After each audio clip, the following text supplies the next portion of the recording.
Hey T-Squad, it's Kirsty. And today's story is one of those moments where the details matter more than the headlines. Because what first sounded like a single violent incident very quickly turned into something much bigger. Authorities are now confirming that a car linked to the Bondi Beach attack was found with apparent explosives inside. And once that information came out, police immediately shifted how they were treating this case. This is no longer being looked at as a one-scene event. So let's slow it down, walk it through carefully, and break down what is confirmed, what police are saying, and what questions still don't have answers. Here's what we know so far.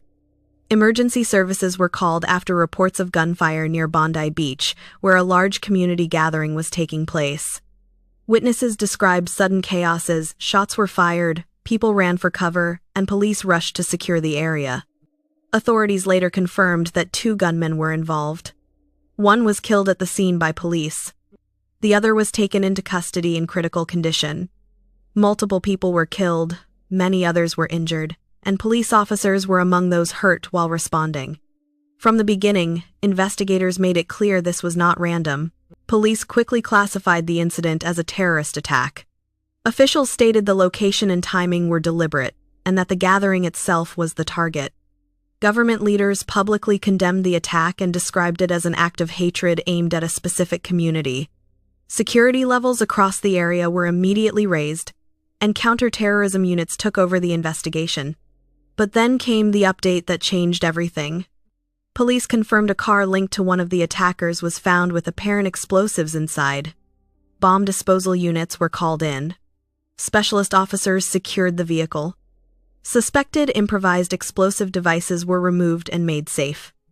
And this is where investigators stop thinking about a single moment and start thinking about planning.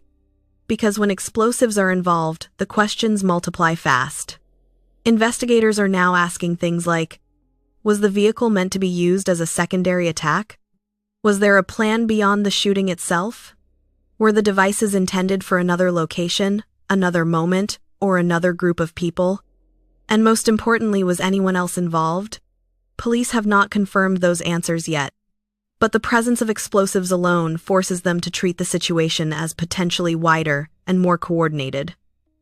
Now, let's talk about the suspects. Authorities have confirmed the identity of one of the gunmen. They also confirmed that at least one of the attackers was known to security services, though not assessed as an immediate threat beforehand. The second gunman's identity has not been publicly released.